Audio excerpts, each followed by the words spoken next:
Bem-vindas e bem-vindos ao último dia do Recriando Educação, a série para profissionais de TI. Meu nome é Carla Furtado e nosso objetivo nesses encontros é explorar diferentes possibilidades de abordagens com o uso das tecnologias educacionais.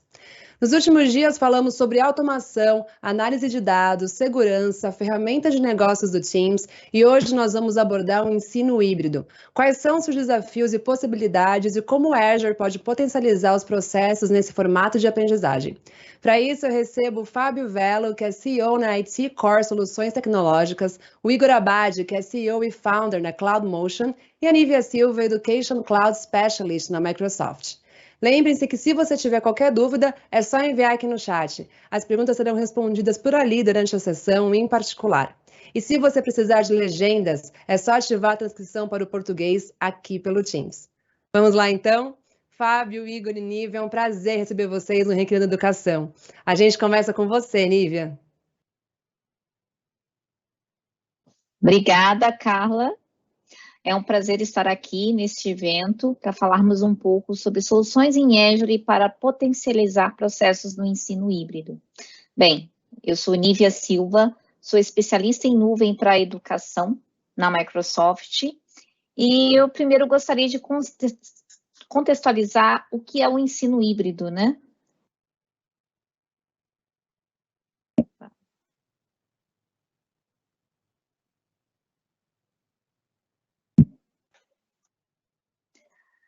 Bem, ensino híbrido é diferente de ensino remoto, que teoricamente você está dentro da sua casa, mas o ensino é feito de maneira tradicional. O ensino híbrido, ele dá a flexibilidade de você estar ou dentro da escola, de maneira presencial, ou até dentro de casa, através do ensino remoto. E isso pode ser feito de maneira que seja feito ao mesmo tempo. Eu tenho uma porção de estudantes de maneira presencial e uma porção de estudantes de maneira remota. E isso também dá a flexibilidade de você utilizar dispositivos também de maneiras diferentes, né? Computadores, laptops, tablets, celulares, e também a possibilidade de introduzir aí novas tecnologias de ensino que são menos tradicionais do que nós estamos acostumados. E aí entra o time de TI, né, que passa a sair do papel de coadjuvante dentro do cenário aí das instituições de ensino, né, e começam a ser protagonistas, assim como as instituições financeiras, porque acabam tomando conta dentro do core business das instituições de ensino, dos sistemas que mantêm realmente os processos de aprendizagem. E sem eles, acaba você parando todo o seu processo ali de ensino entre o professor e o aluno final. E aí começam aquelas perguntas, né, do time de TI, que está mais para um pouco diferente dessa figura que eu coloquei aí de povo feliz, conversando, para essa figurinha ali do lado, né, do pessoal preocupado, arrancando os cabelos. Então, qual que seria a maioria das perguntas?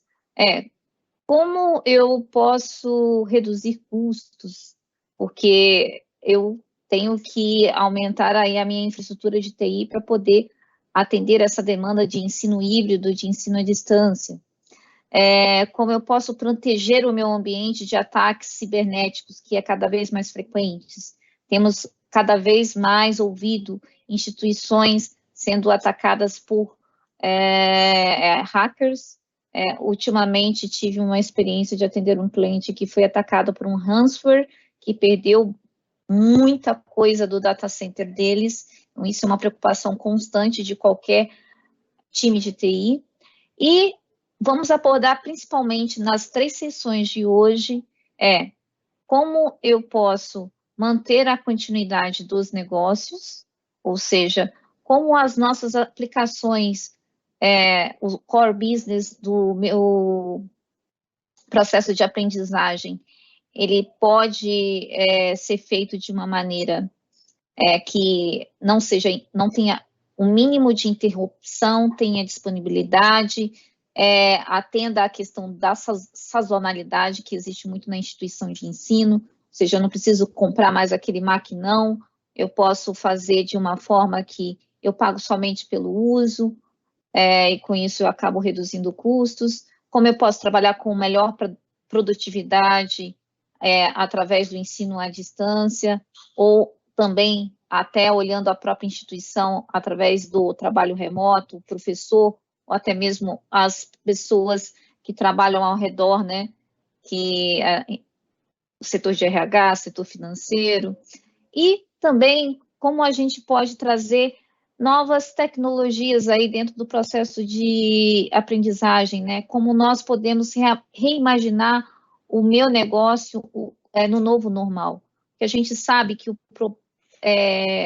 que o foco aqui não é a pandemia, e sim a gente entender como que será o processo de ensino após a pandemia. A gente sabe que não vai ser da mesma forma como era antes. E aí, como a Microsoft pode ajudar?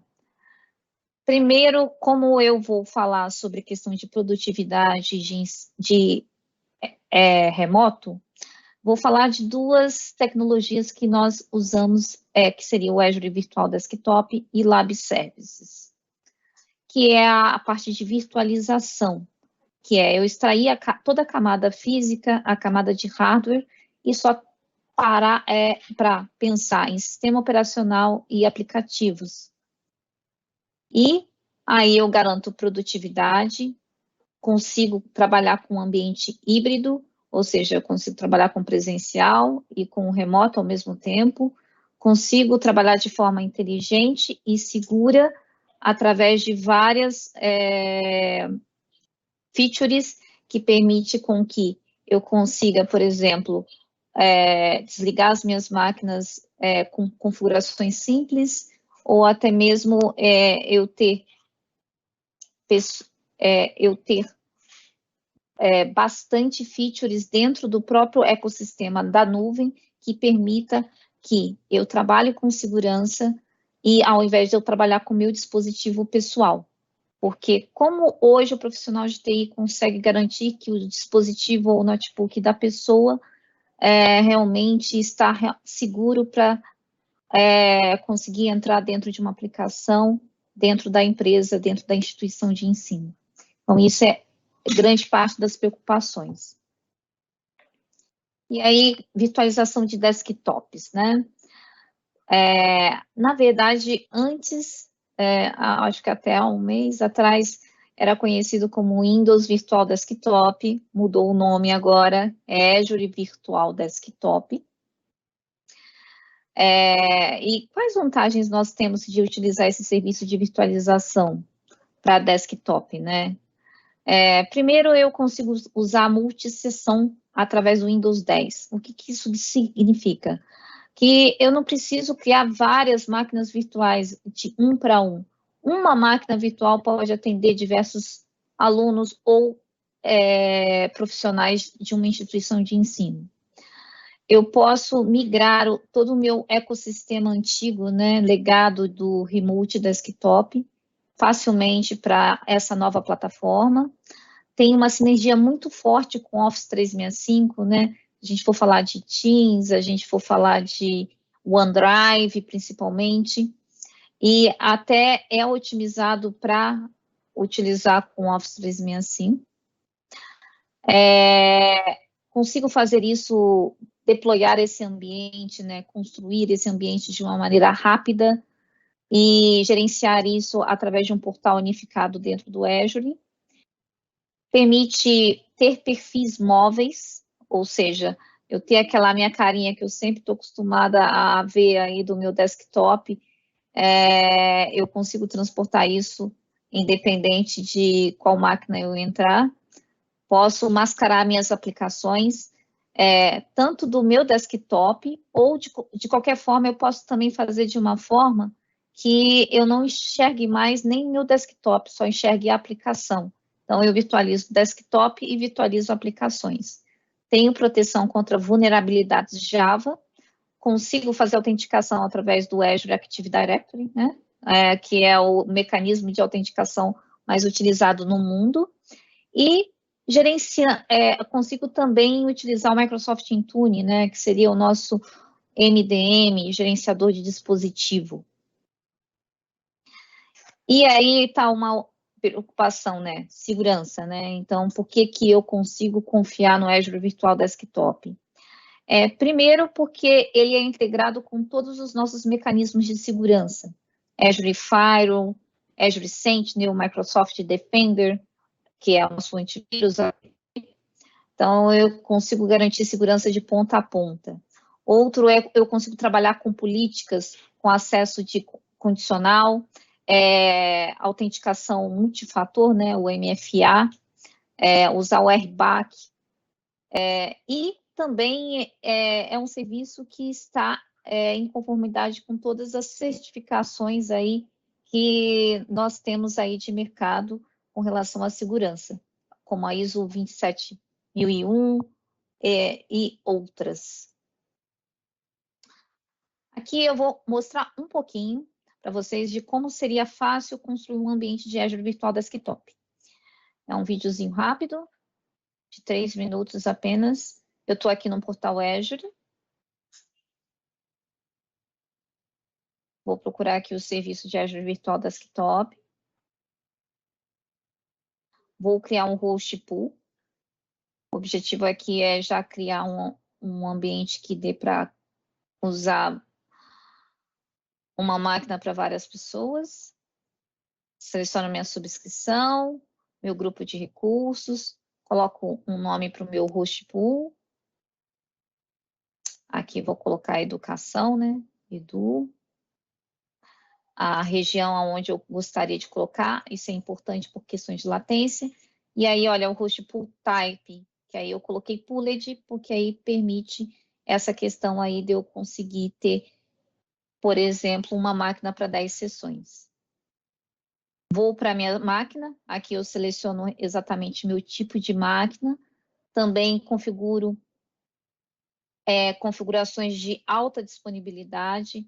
Eu posso fazer com que as minhas máquinas estejam dentro do mesmo availability set, ou seja, se houver alguma indisponibilidade ou manutenção, eu evito que as outras sejam afetadas, ou dentro de uma mesma availability zone. Questão de imagem, eu seleciono de uma galeria. Eu também posso criar imagens customizadas, ou seja, não precisa ser o que está ali dentro da lista, é possível. E aqui o meu pool vai ter 2 máquinas. Consigo também colocar o meu tipo de disco que eu gostaria. E embaixo tem a questão aí de configurações de rede, onde eu consigo colocar dentro de uma VLAN e de um domínio específico e a conta de administrador. Ok? Ali também fala sobre as portas. Eu consigo também liberar portas do tipo RDP, HTTP, ou não, né? Na verdade, eu dou ou não dou essa liberação para o usuário final.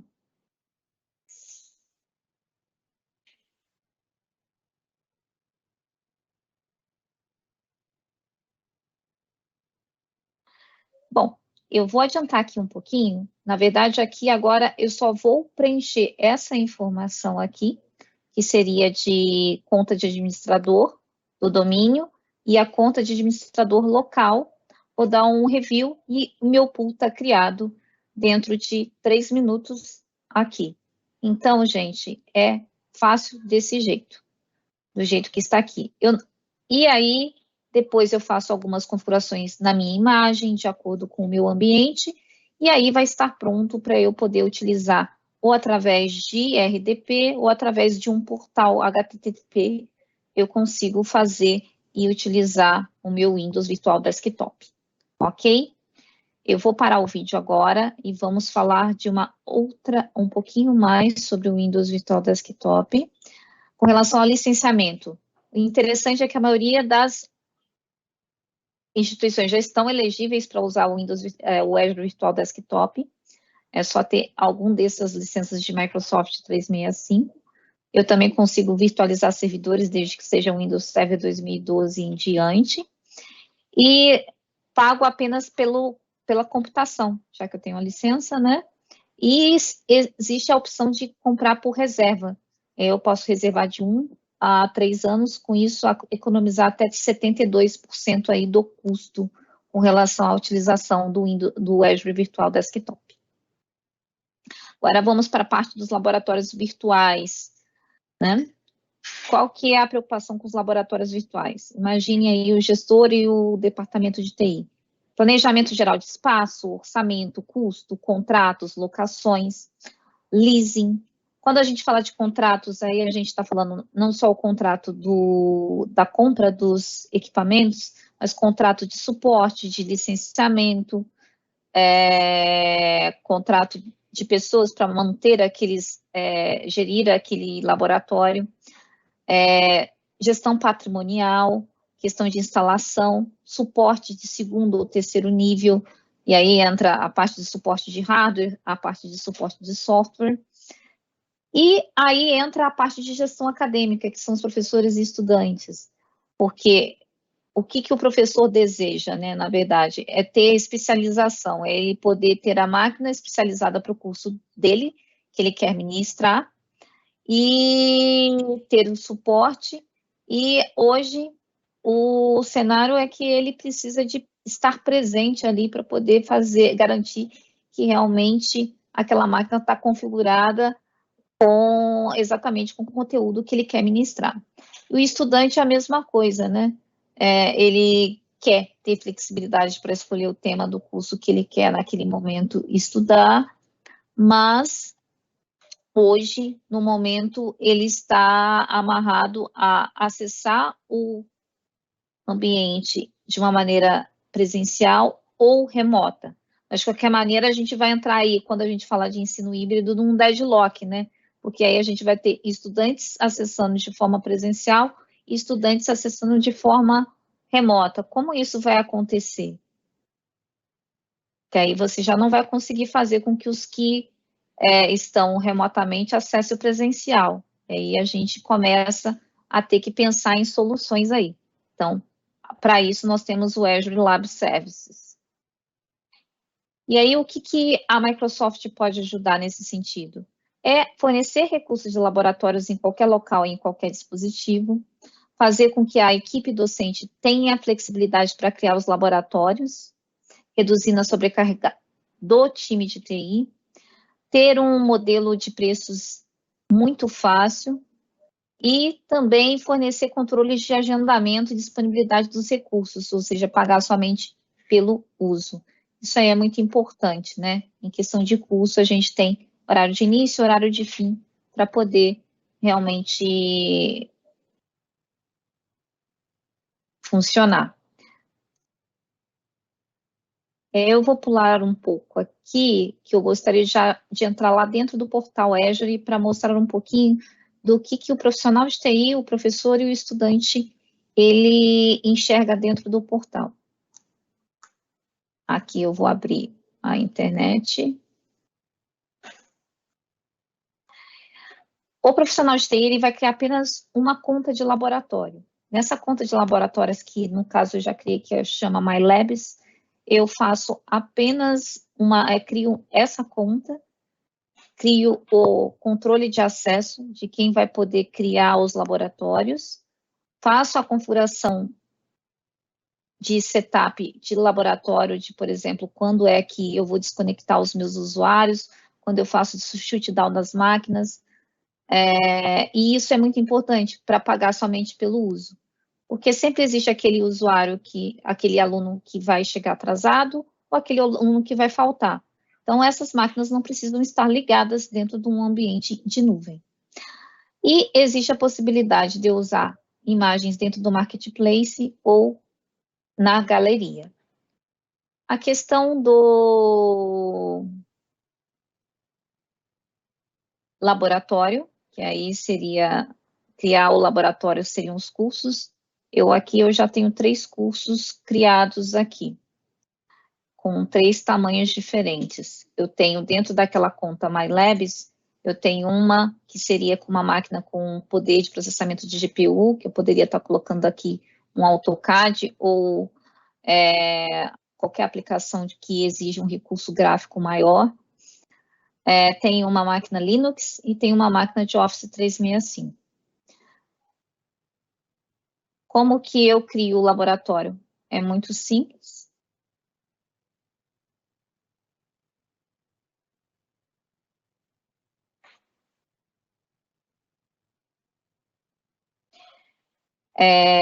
Aqui eu estou criando a conta de laboratório, como eu falei.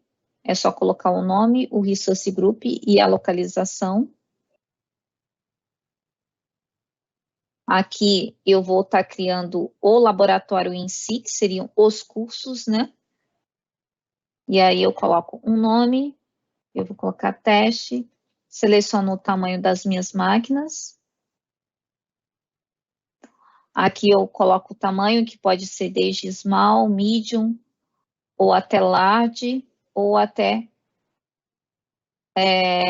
tamanhos maiores aí. Que aí vai desde máquinas com poder de processamento de GPU. Do Next, aqui eu coloco uma conta qualquer. Existe a possibilidade de eu entregar a máquina também com o Azure AD, tá? Não precisa eu estar colocando uma conta, mas para facilitar aqui eu estou colocando uma conta para cada laboratório.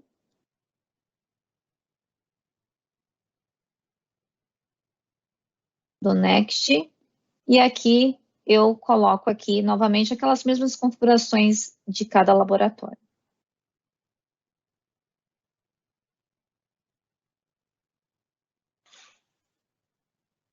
Só vou mostrar aqui um pouquinho sobre algumas possibilidades que você pode configurar em cada um desses laboratórios de uma maneira rápida. Primeiro eu tenho o dashboard, que me informa as informações aí de quanto eu estou gastando, o template que eu consigo fazer customizado, ou seja, cada professor consegue fazer no formato dele, o pool de máquinas, né, que aí, por exemplo, aqui a minha máquina está parada, se eu quiser, eu posso iniciar a máquina. Então, eu tenho o meu schedule, eu consigo, por exemplo, levantar minha máquina no dia 22/9 até as 11, coloco para desconectar minha máquina depois de 5 minutos, se ninguém conectar nela, mas eu consigo também de maneira manual vir aqui e startar a máquina. Coloco os meus usuários e aí eu tenho aqui como adicionar os usuários. Esses usuários, eles podem ser através de e-mail, eu posso colocar um CSV com vários e-mails, eu posso também integrá-los em AD, e o usuário vai receber um e-mail, ou eu posso pegar aqui e ter um link aonde ele vai entrar, ou seja, o aluno ele não entra nessa tela, essa tela é apenas para configuração do laboratório, ele vai ter uma única, onde ele vai ter somente os laboratórios a serem configurados. Ok? Então, é bem simples de configurar, tanto o Virtual Desktop quanto essa parte de laboratório. Aí eu gostaria aqui de só finalizar com algumas referências. E meu muito obrigado aí, deixo meus contatos. Agora vamos passar para a segunda sessão aí do dia, que vai falar um pouquinho sobre modernização de aplicações dentro desse cenário aí de instituições de ensino no modelo híbrido. Agora eu vou passar para o Igor. Ok, Igor? A bola está com você agora.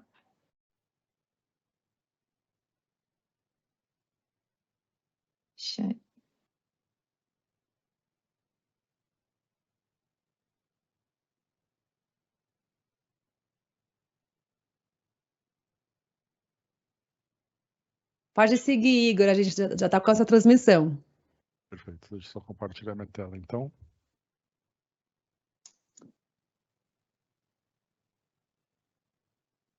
Boa tarde, pessoal.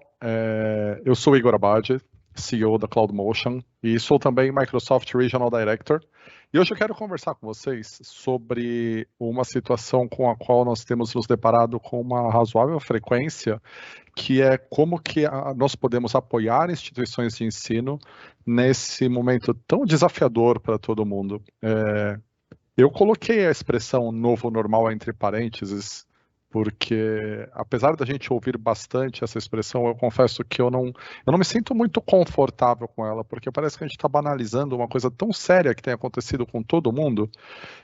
Mas o fato é que a gente não pode ignorar que as relações mudaram e a forma como a gente tem suportado os nossos clientes, independente da área de atuação em que nós estamos, e neste caso específico, falando especificamente do mercado de educação, como é que a gente suporta melhor as pessoas que dependem do nosso negócio?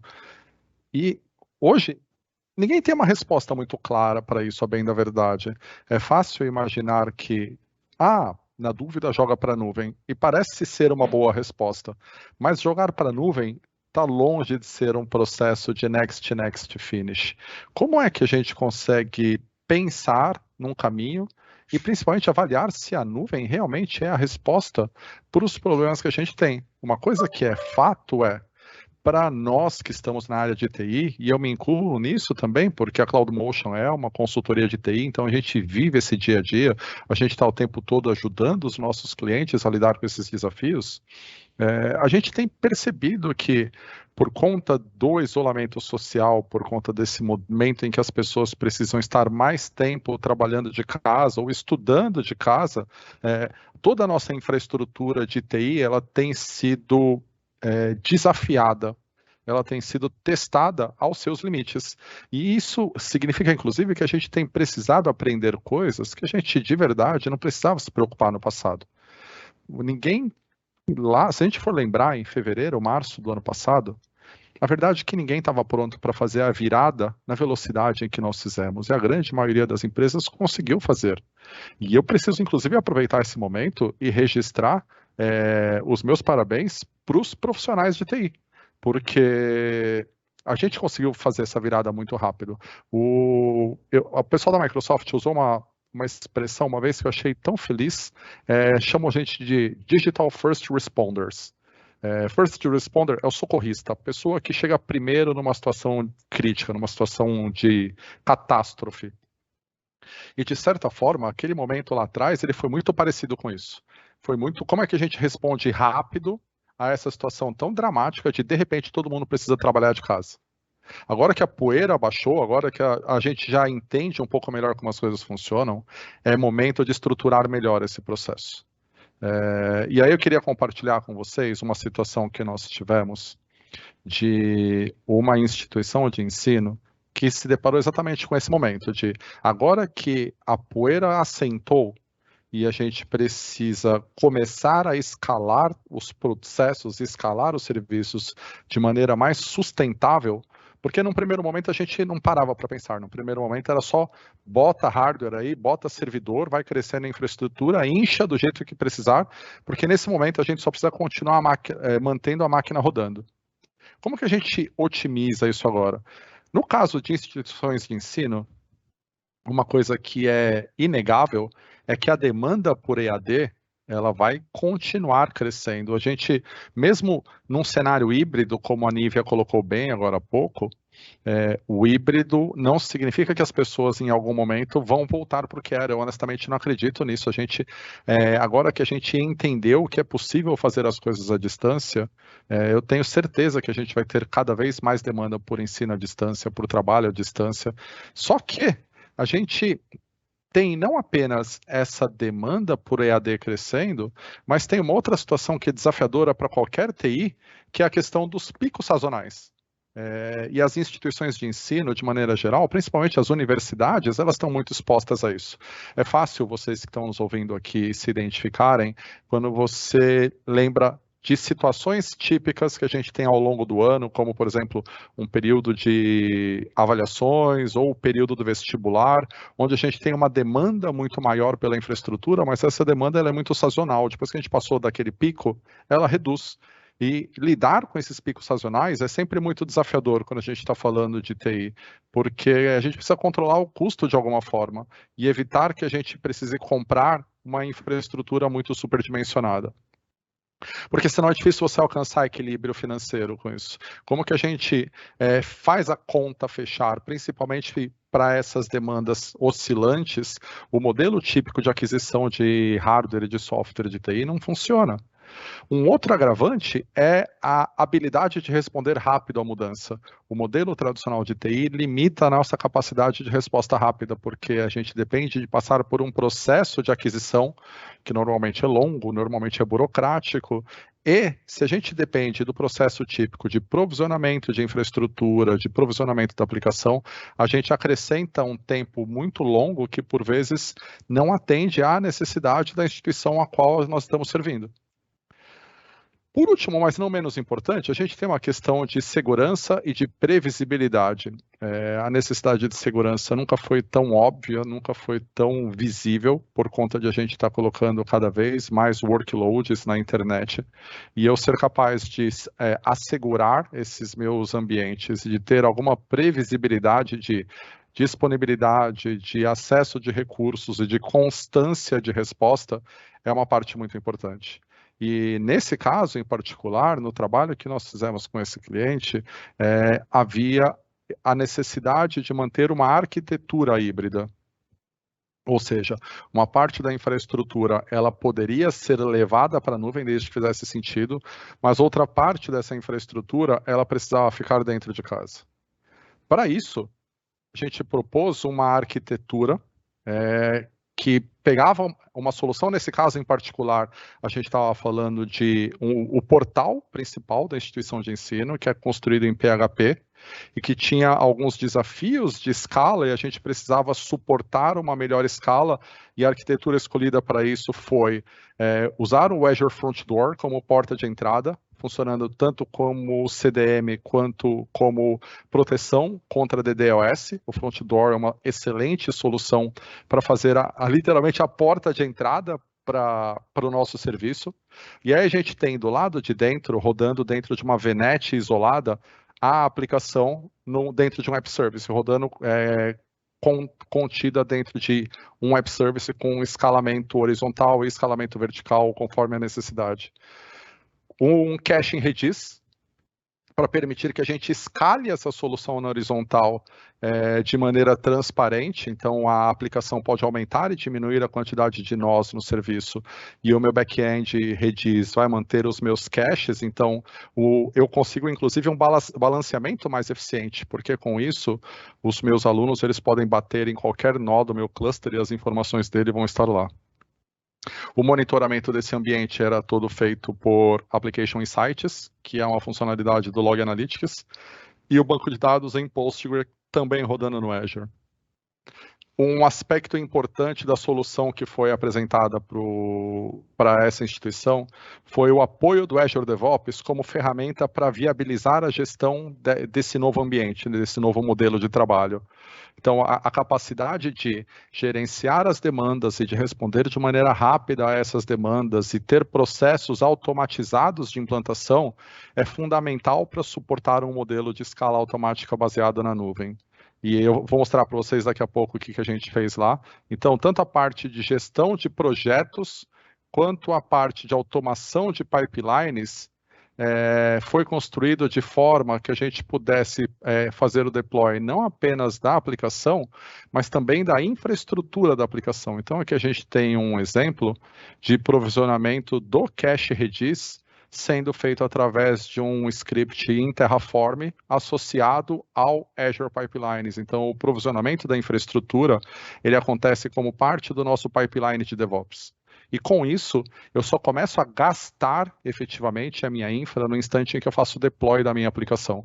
Eu não preciso pré-provisionar a minha infraestrutura, e aí eu tenho tanto o controle da configuração, porque a configuração da minha infraestrutura fica toda dentro do Azure DevOps, quanto eu tenho um uso muito mais efetivo do meu custo, do meu recurso financeiro, porque eu não preciso deixar um ambiente ocioso lá rodando.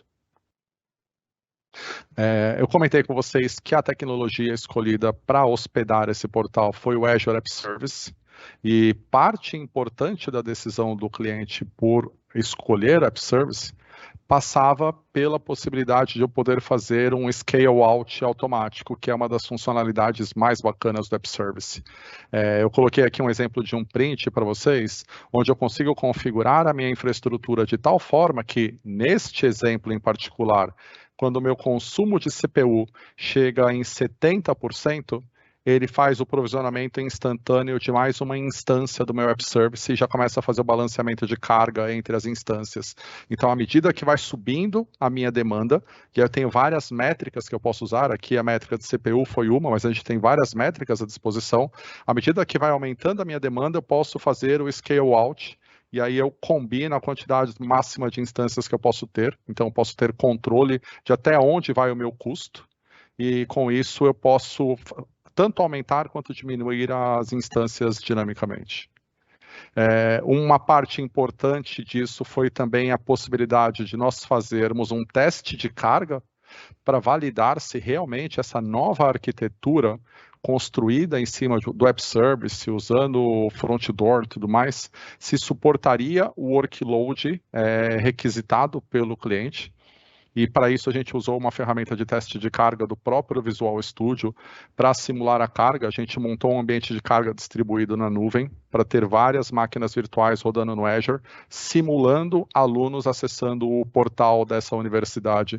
E a gente conseguiu com isso evidenciar para o cliente que mesmo num cenário de ter muitos acessos simultâneos, sem interrupção nenhuma, a infraestrutura estava dando conta disso. Então, só para mostrar um pouquinho para vocês de como que funcionou isso, eu queria, primeiramente, abrir o Azure DevOps aqui para vocês. E a gente montou todo o processo de gestão de projeto, ele foi feito aqui no Azure Boards, que é a ferramenta de gestão de backlog, gestão de demanda do Azure DevOps. Eu deixei aqui alguns cards, apesar do projeto já ter sido concluído, eu deixei alguns cards aqui em aberto para vocês verem como que a gente pode fazer o processo de configuração do board e fazer todo o nosso Kanban, de modo que à medida que as pessoas vão trabalhando e vão concluindo as atividades, a gente pode ir fazendo o acompanhamento por aqui, tanto na forma de cards, quanto na forma de backlog. E aí, quando a gente coloca no formato de backlog, eu consigo, inclusive, olhar aqui de maneira fácil como que está o status do meu projeto. E quantas atividades já foram concluídas, quantas atividades ainda estão pendentes. Então, usando o Azure DevOps para fazer essa gestão de projeto, eu consigo ter uma visibilidade bem rápida do nosso projeto. Uma outra coisa que a gente montou foi o pipeline de integração contínua. Então, no caso dessa aplicação PHP, a gente montou um pipeline para fazer tanto a compilação, nesse caso porque ele usa um framework PHP chamado Composer, quanto o empacotamento disso, para que a gente pudesse, num segundo momento, fazer o deploy.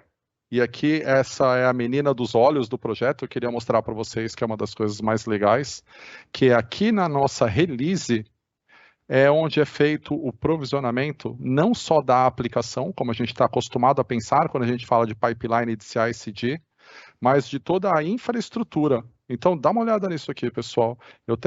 Deixa eu diminuir o zoom aqui para vocês conseguirem ver.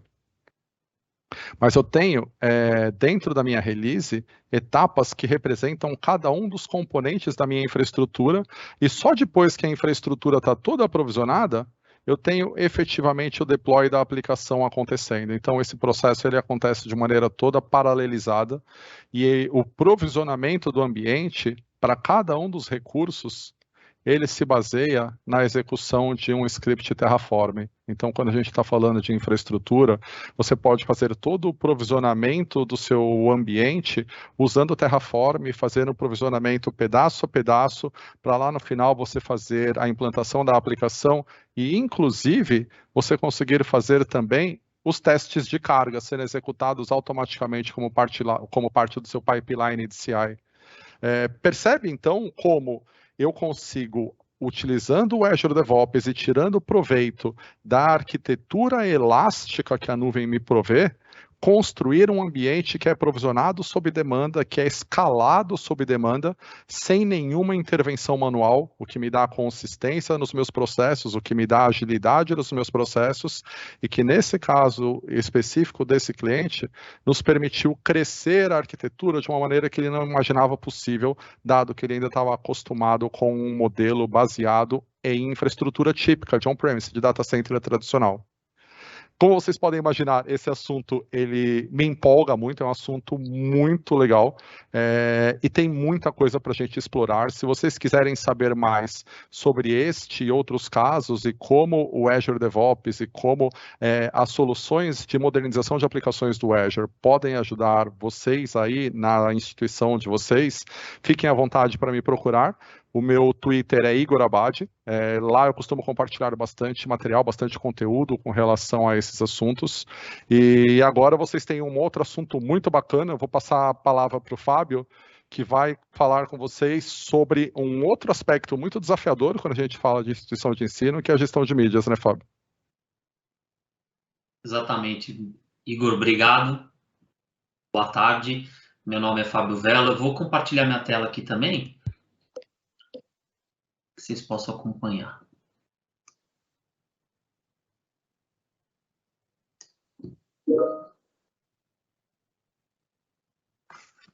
Maravilha.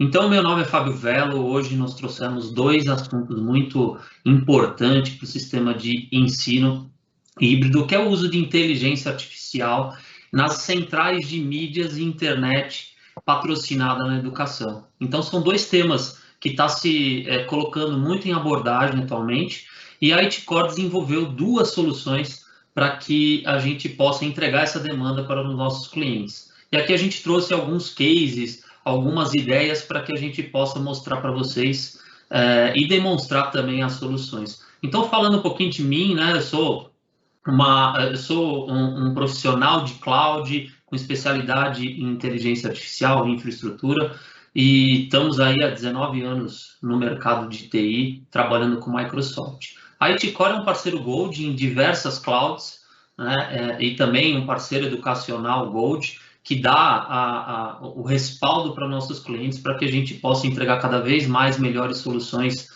especializadas e verticalizadas, principalmente em educação.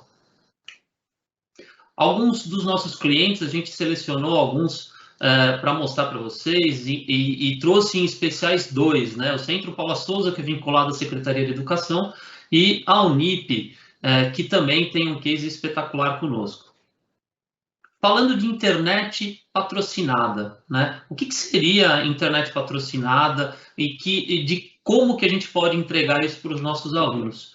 Trazendo para o panorama atual, devido à Covid, a gente identificou, segundo a Anatel mesmo, que 226 milhões de dispositivos móveis que a gente tem ativo hoje na base.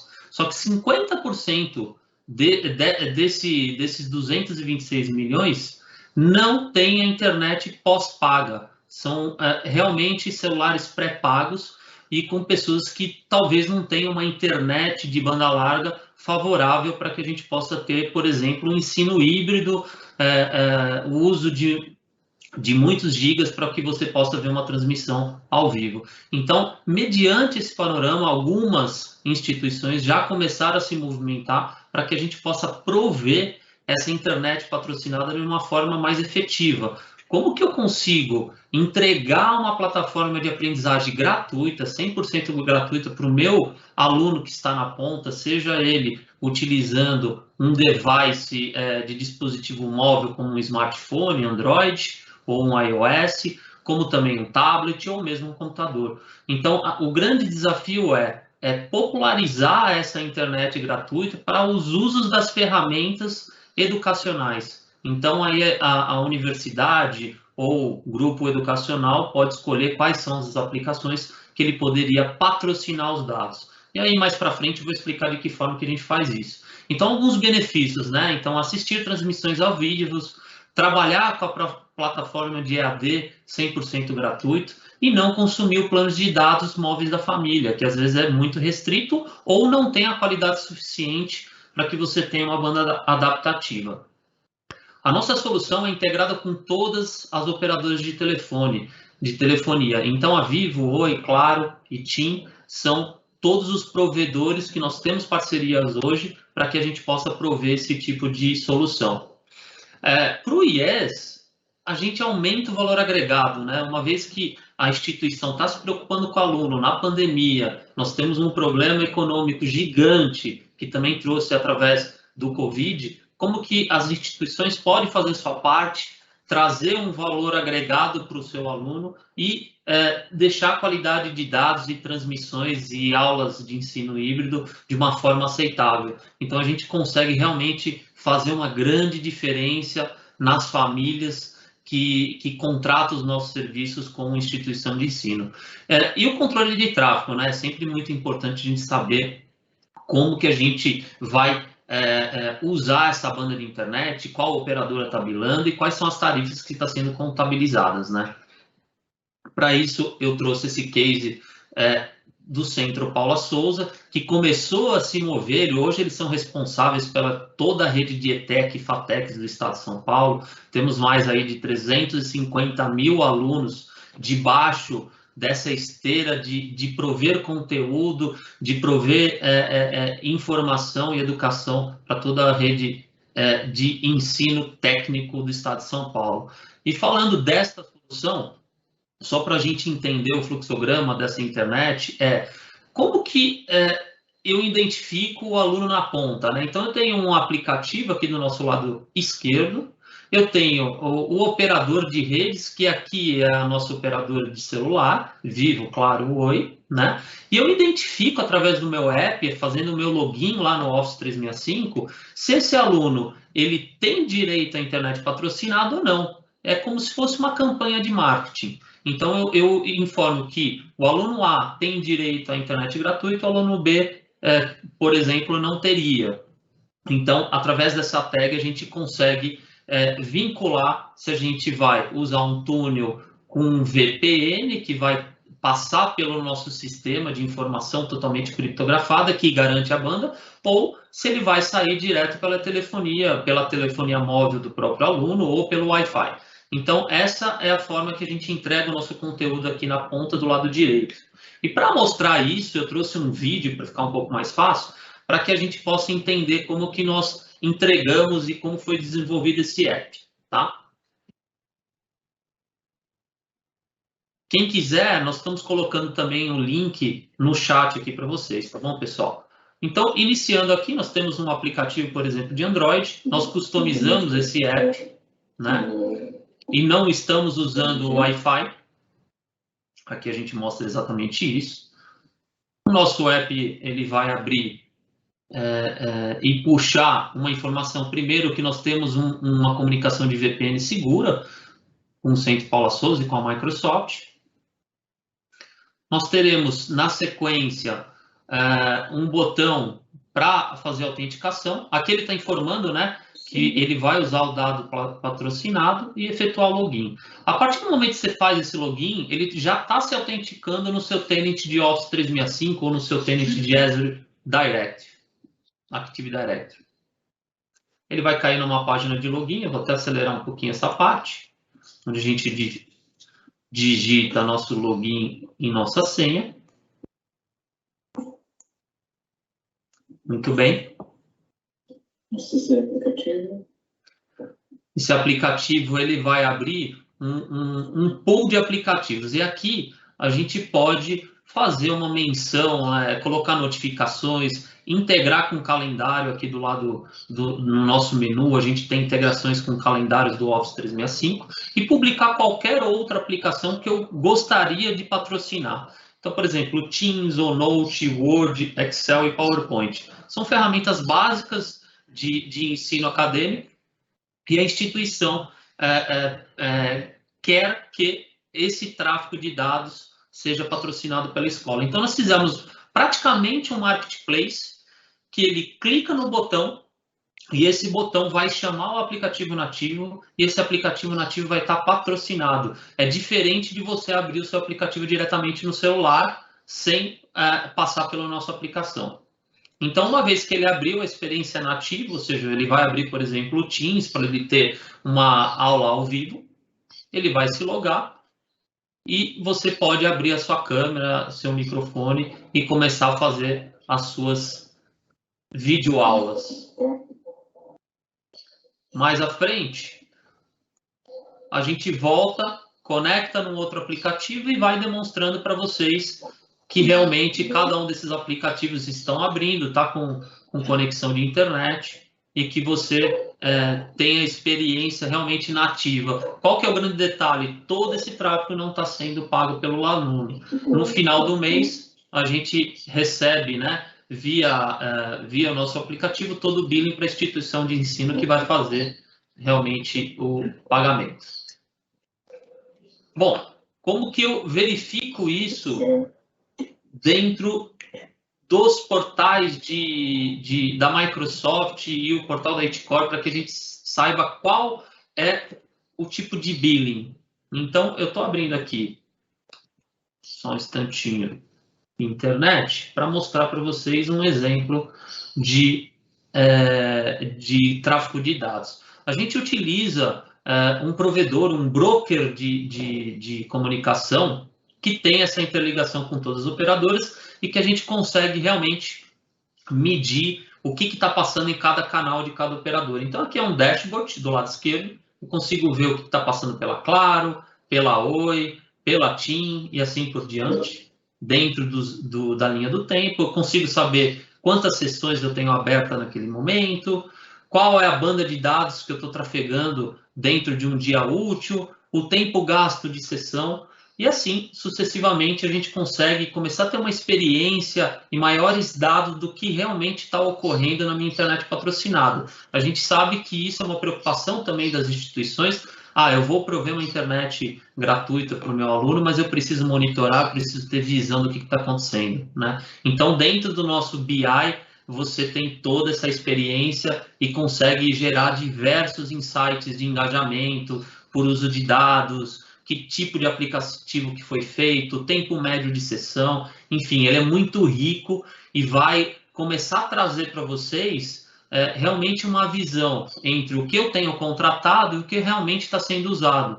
Então, aqui eu tenho, por exemplo, um gráfico de usuários ativos versus dia, quantos usuários eu tenho ativo dentro de utilização real, né? Então, ele vai dar uma visão muito inteligente para a gente, e a gente, inclusive, poderia comparar um período de tempo. Tá? Aqui a gente não vai ter muitos dados, porque esse é um ambiente de testes, mas a ideia é que realmente a gente traga um maior equilíbrio, maior experiência para o nosso aluno, não perdendo toda essa gestão de uso de tráfego de dados. E aí eu consigo realmente fazer as campanhas da forma que a instituição quer. Do lado da experiência do usuário, nós temos os aplicativos, conforme eu mostrei.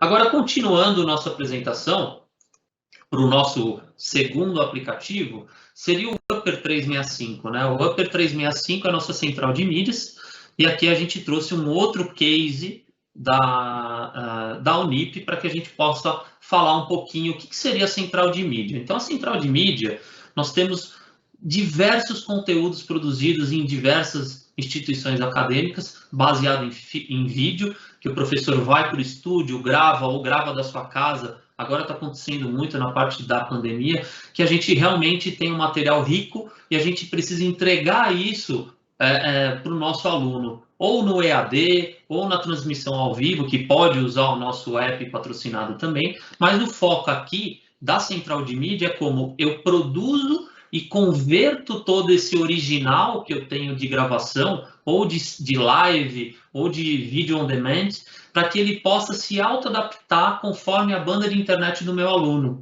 E, consequentemente, também legendar esse conteúdo. Legendar em português, em inglês, espanhol. Hoje nós temos milhares de línguas.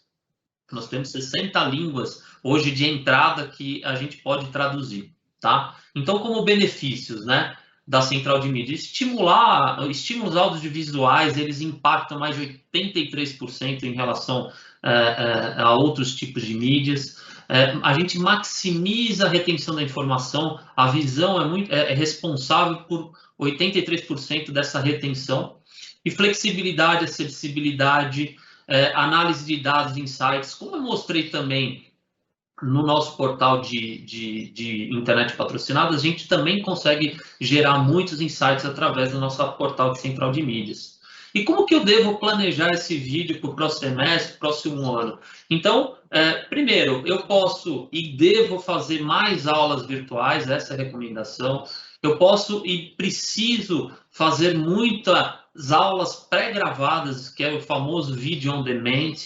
Aulas híbridas, ou seja, que está sendo muito praticada agora, né? Então, parte do aluno remoto, parte do aluno presencial. Como que a gente vai criar essa dinâmica para que a gente possa ter um melhor uso da plataforma e melhor experiência do nosso aluno? Transmissões ao vivo, né? Que é exatamente o que nós estamos fazendo agora, e os alunos que são, já tem uma tendência que os alunos serão os nossos novos criadores de conteúdos. Então, os alunos serão parte do nosso ecossistema para prover mais conteúdos de vídeo. Falando para a gente entender o que é o aprendizado baseado em visão, né? Aqui a gente trouxe só um estudo que de diversos fatores sensoriais de aprendizado. Então, por exemplo, paladar, eu consigo aprender de alguma maneira, tato, olfato, audição e visão. Olha só a visão é responsável por 83% da captação dessa informação. E a retenção também a gente tem por audição, visual e audiovisual. Se eu tiver áudio e vídeo, eu tenho uma retenção de 85% após 3 horas e depois de 3 dias, 65%. Então, como é importante a gente trabalhar com áudio e vídeo e como isso veio e vem para ficar, né? Isso é muito importante. E para trazer esse case, nós estamos falando aqui da Unip. A Unip tem uma central de mídias inteligentes de produção de conteúdo. Hoje nós temos aí mais de 60 mil vídeos, aulas com inteligência artificial na rede da Microsoft e que provê tanto o vídeo on demand como as lives. Falando um pouquinho da instituição, 750 mil alunos, 28 camps, 10 unidades próprias, 48 faculdades associadas e 1.200 polos. Nós estamos falando também de um ecossistema gigante. Então, o Esri, imagina produzir conteúdo para todo esse público, né? E ainda mais, traduzir isso em diversas línguas, né? Então, nós temos francês, japonês, inglês, espanhol e português. Então, são 5 línguas que a gente precisa fazer a tradução também do português para essas línguas. Então, para trazer essa inteligência artificial para o modelo de linguagem natural, eu vou mostrar alguns pontos para deixar um pouco mais claro. Então, por exemplo, quais são os focos da transcrição para tradução? Então, estou falando aqui, você pode ter a legenda embaixo, né, a minha transcrição para português, e depois eu poderia traduzir isso para outra língua. Então, entre o humano e a máquina, né, qual a melhor qualidade? O humano. Né? A máquina ela tem de médio para excelente. Qual a melhor escalabilidade? O humano é limitado, a máquina é ilimitado. E o tempo de retorno? O humano demora horas ou dias para fazer uma transcrição e tradução e tem um custo muito alto. A máquina leva segundos para minutos. E o custo, que também é extremamente menor de você usar a linguagem de máquina. Mas, para isso, a gente tem que trabalhar com alguns scores, né? Então, por exemplo, o robô da Microsoft, a linguagem natural da Microsoft, ela tem um aprendizado conforme a língua portuguesa. Mas a gente sabe que aqui no Brasil, a gente tem professores de diversas regionais, diversos locais, que a gente precisa realmente adaptar e começar a treinar esse modelo de dados. Então, o que a gente fez na Unip? A gente criou um dicionário específico de palavras e expressões que a gente treinou um modelo de dados, que é esse score, né? BLEU. Esse score, nesses slides, que a gente consegue realmente ter uma visão melhor. Então, por exemplo, eu estou aqui numa língua francesa, traduzindo para o inglês. Primeiro, o que eu devo fazer? Carregar o conteúdo. Então, eu carrego do francês para o inglês. Ele vai mostrar aqui.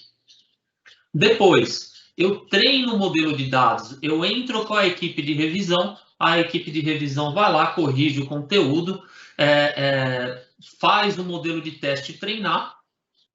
E a gente vai ter uma percepção do teste muito melhor.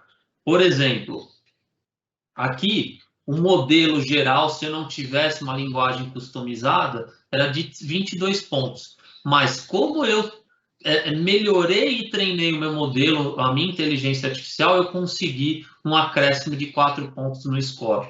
E assim a gente vai deixando a acurácia da transcrição muito melhor. Então eu preciso fazer essa transcrição para o português e do português a gente tem que fazer a transcrição para o inglês. Se a gente inverter, né, falar do speech to test, então se eu usar uma outra API da Microsoft de inteligência artificial, eu posso reconhecer a língua, qual é a língua que eu estou falando, essa frase vai ser reconhecida às vezes com algum erro, e nossa inteligência artificial vai identificar esse erro, vai corrigir. Aqui, por exemplo, ele também errou uma palavra, a gente então identifica o texto verdadeiro, corrige. A nossa inteligência artificial, a partir desse momento que ela conseguiu pegar a voz, traduziu para texto, aqui a gente consegue fazer a transcrição para uma outra língua, aqui no caso japonês. E depois ele converte esse texto de volta para a língua que a gente definiu como saída. Então ele pegou o texto, fez a transcrição, pegou, desculpa, o áudio, transcreveu isso para texto em inglês, de inglês foi para o japonês ele entregou em áudio na outra ponta. Então é a forma que nossos aplicativos hoje falam conosco. Então ele mostra aqui quais são os benefícios da Microsoft. Então ele entende voz, 11 idiomas, de saída, né? Eu posso traduzir e repetir essa fala em outra língua até 60 idiomas, e de tradução de texto, e a saída de speech to text para fala, mais 34 idiomas. Então eu tenho realmente uma inteligência artificial que pode entregar as mais variadas linguagens para vocês, tá? Então a gente recomenda que use um modelo realmente customizado para que isso funcione. Agora falando da Unip, né? Falando do nosso case, o que nós montamos? Nós montamos um projeto de functions, de Azure Functions, que vai fazer pegar o conteúdo original da universidade, transcrever isso para todos os streamings possíveis, ou seja, para qualquer tipo de banda, ele tem que ser responsivo e adaptativo o conteúdo. Então, a gente converte o original em HD, Full HD, 4K e assim por diante, desde lá do SD, para que a gente identifique dentro da TV qual é o vídeo, qual é a banda que o usuário está, para que a gente possa realmente popularizar isso para qualquer tipo de aluno, independente da velocidade de internet que ele esteja. Então, para isso, a gente usa o Azure Media Service e o Video Indexer para fazer a transcrição do conteúdo. E daí, dentro de demo, de novo, né? Agora eu vou mostrar para vocês como que a gente faz. A gente já está quase, né, no tempinho de encerrar, mas eu só vou fazer um upload aqui rapidinho para a gente mostrar como que isso funciona. Eu posso selecionar uma pasta, né? Já selecionei uma aqui. Isso aqui é extremamente rápido, a gente já encerra.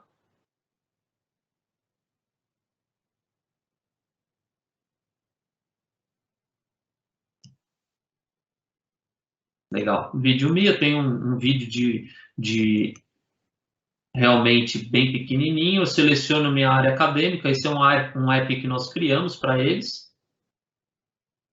IPBD. A minha prioridade, se eu quero, ele é urgente ou normal, e se ele possui legenda ou não. Eu clico em sim, processo o vídeo. A partir desse momento, ele está jogando aqui para dentro do meu Azure e a gente vai conseguir identificar esse processo. Olha, já carregou, deu sucesso, e logo a gente vai ter a nossa Logic App funcionando, fazendo toda essa codificação do vídeo, né? Aqui nós temos alguns passos para fazer essa transcrição, depois eu posso mostrar com mais detalhes. E a gente tem os jobs. Conforme esses jobs, esses vídeos são processados, convertido dentro do Azure Media Service, a gente explora e entrega para o nosso cliente o vídeo pronto na TV. Então, daqui a pouquinho isso aqui vai estar em produção. E qual é o finalmente? Finalmente, eu peguei um exemplo aqui de um vídeo já produzido dentro da TV Web em Central de Mídias. O professor está falando e você vai ver que a legenda vai estar disponível para todas as linguagens, né?